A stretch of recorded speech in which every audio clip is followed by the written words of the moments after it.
It is Friday, 12 o'clock, and I welcome you to today's Maritime Innovation Update. Today we have a very interesting title held by Mr. Rachit Srivastav with the name Feasibility Study for the Application of Pantograph in Hybrid and e-straddle carriers at Container Terminals. The study has been conducted last year, and we are happy to present the outcomes of the study in today's Maritime Innovation Update. As always, I kindly ask you to switch off the microphones and cameras, and please note that this session will be recorded. And Rachit, we look forward for your presentation. The stage is yours. Thank you, Jan, and good morning, everyone. And my name is Rachit Srivastav, and today I'm going to present my presentation on the topic feasibility study for the application of pantographs in hybrid and e-straddle carriers at container terminals. So going to the next slide is now it's the agenda what we are going to cover. We'll shortly do it, and it's introduction, concept, analysis, and in the analysis we'll go with the qualitative and the quantitative both, and then conclusion, and then we'll lead to the questionnaires. So introduction. For the project introduction, you can see the overview of the container terminal where the catenary systems and the pantograph on the straddle carrier has been applied. And the major focus of the study is to develop an energy efficient solution for straddle carrier operated container terminals. Now, going to the next slide is the aim.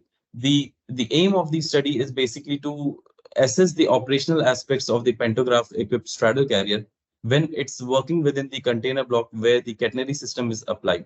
And these operational aspects analysis, we are going to do it with both the qualitative and the quantitative way.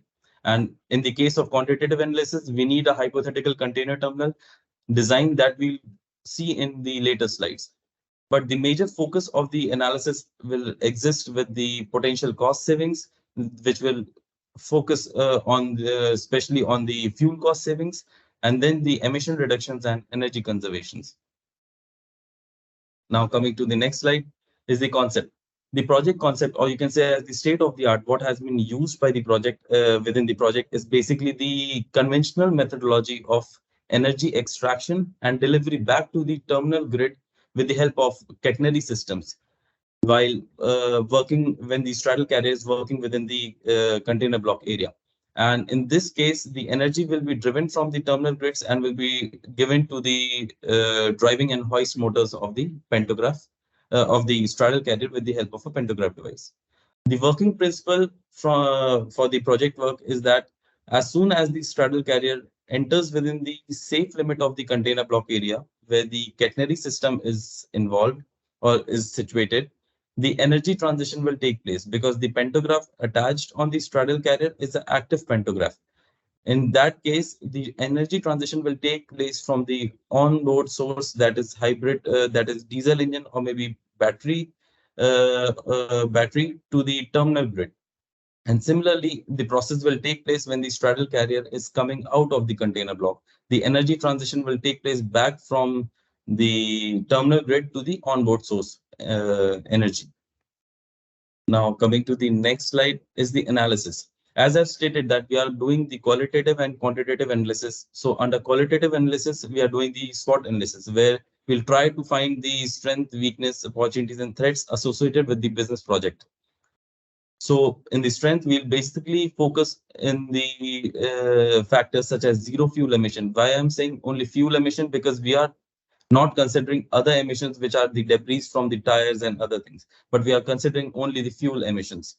The lower operational cost, it is the cost comparison when we talk about the cost of the diesel fuel and when we cost about the electricity. And this is, we are considering in a global term, not very specifically considering any country.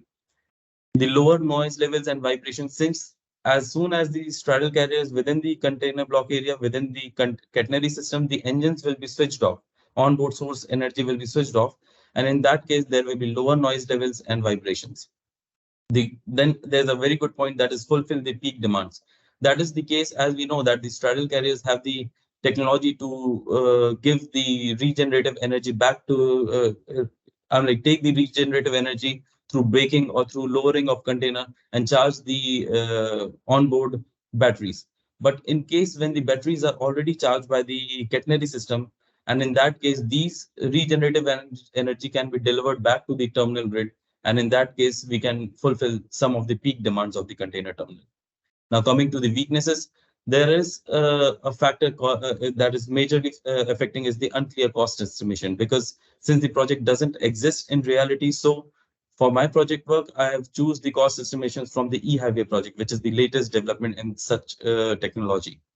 Then is the reduced block space, which is, as we know, that as we've seen in the overview container terminal picture, that when the catenary system is being situated in the container block, it will require some fencing, some safety parameters. And in that case, the distance between the container rows may get increased. So there's a possibility that the block space could be reduced. Also, it will be the same case when there's a maintenance is happening.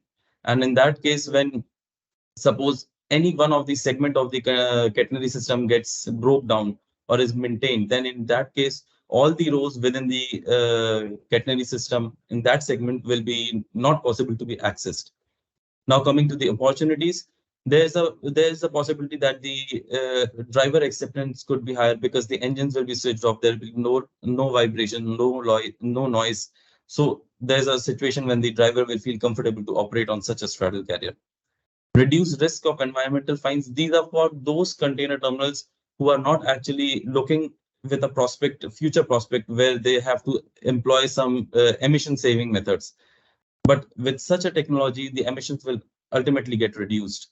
And that could be a benefit for those container terminals to not face the risk of environmental fines, which could impose in later years.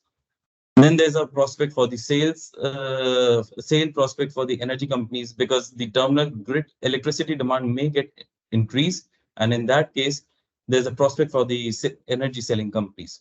Now, coming to the threats and to risk, one of the threats is basically for the existing product chain, that is for the existing drive technologies, for hybrid, for conventional diesel electric, for fully battery operated.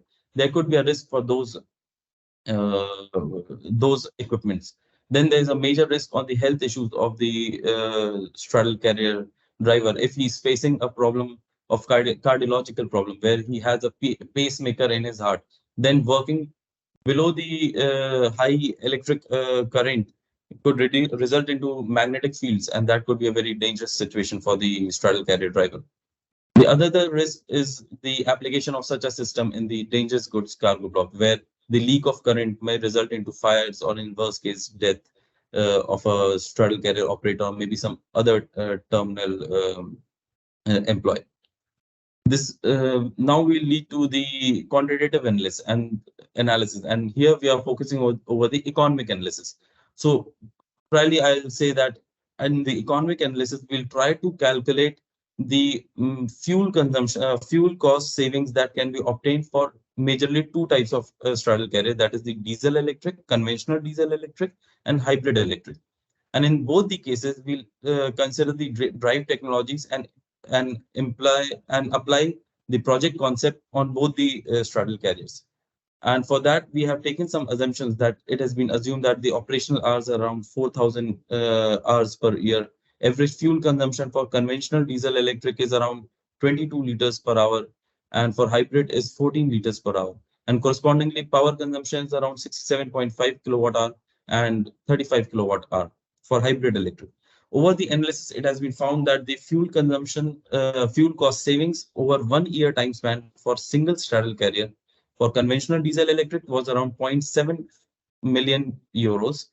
And for hybrid electric, it was 0.13 million euros. And these are the calculation for one straddle carrier, not for the fleet of the straddle carrier. Now, this will lead to our next slide, that is the next portion of the economic analysis, which is called the break-even analysis. And as I've stated earlier, we need a hypothetical container terminal to present the results in a very realistic way, so that either it's a static result, but it should be observable.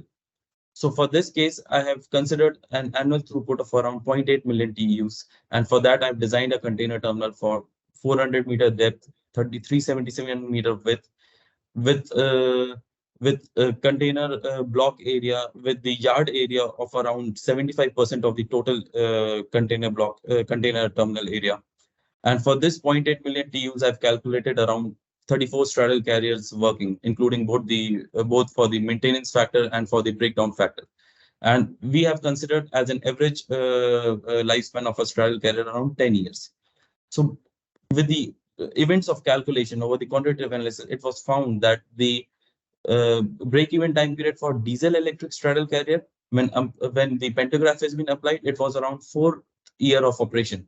And for hybrid electric, it's 6th year of operation. But the interesting fact is not only that.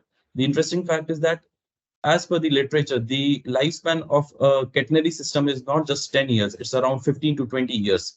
So we can imagine that it's not only for 1 decade. If we go for the next decade, then there is no input into the infrastructural cost, only the maintenance cost, but we can benefit from the next decade as well. Then there is a more financial saving for a terminal who applies this concept.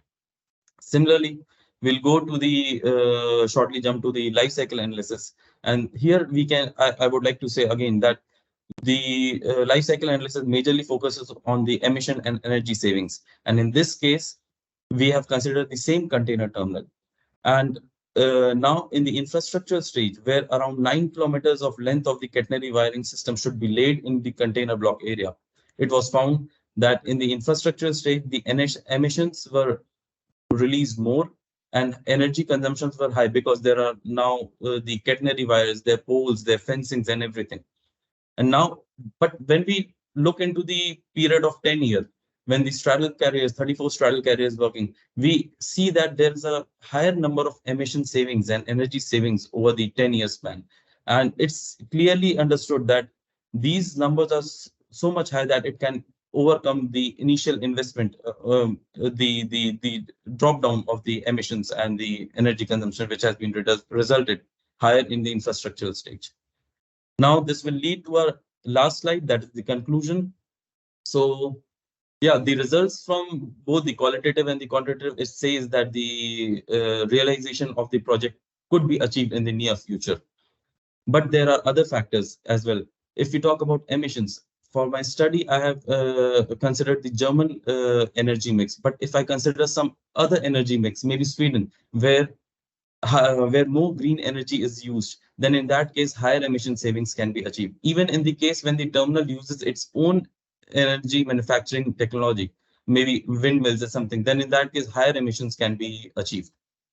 Now, as the project concept states that the straddle carrier will be working as well as will be charged by the terminal grid. And in that case, the battery size in case of hybrid electric straddle carriers and fully electric straddle carriers can be reduced, because now the most of the time the straddle carrier is working within the container block with the help of terminal grid. So there's no need of having a bigger battery size. Now, coming to the replacement of conventional charging stations, as we know that the catenary system will be able to charge the straddle carriers as well and the batteries associated on the straddle carrier, then in that case, we don't need a separate charging station where the straddle carrier has to come out of the fleet and go for charging operation.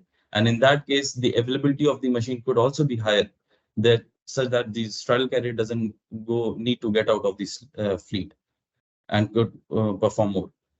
And in my point of view, I feel that the better results for the project work can be achieved if we apply the concept in greenfield container terminal. Because for existing container terminals, as I've stated, when there's much of a space being created between the rows of the container, then there's a possibility of lowering the storage capacity. But imagine if we are already planning such a container terminal with all the factors, then we can use another straddle carrier, not just 2+1 stacking capacity, maybe 3+1 stacking capacity. And in that case, we can overcome the reduction of the block storage capacity. And this will lead to the end of my presentation. And I'm happy to answer for the further questions. Thank you. Rachid, thanks a lot. It was some interesting insights. And despite the fact that we are a bit over time, I would like to ask the audience if there are any questions from your side. Maybe I start with the question. So we know that there is no such a terminal existing in the real world, but according to your, let's say, personal expectation, could it happen that some green container terminal operator will apply such system, and maybe when? I think so. Yes, I'm like any green container terminal can definitely apply such a system, but there are a lot of prospects where the research can be done. I'm like it could be in the stages of infrastructure, it could be in the emissions, it could be in the electrical energy exchange. But one of the major prospects where the terminals can use this technology not only in container block but also in the service lanes. And this is for those container terminals which are very big in size, where because in my study, I've considered around 60% of the straddle carriers spend their time in the container block. But imagine a container terminal which is very big and around more than 60% of the time is the straddle carrier spending in the service lanes. Then in that case, such technology applied in service lanes could definitely help for the green terminals to apply such a technology. Yeah, thank you. Thank you for that estimation. Okay, so I see that there are no questions so far in the chat. Yeah. But Rachit, you have left your contact details, and dear guests, please feel free to contact us and to ask further questions. And in case you want to plan such terminal, then you know whom to ask. Yeah. Good. So then, thank you once again for your participation in this MIU, and please have a good weekend. Have a good day. Bye-bye. Thank you so much. Bye-bye.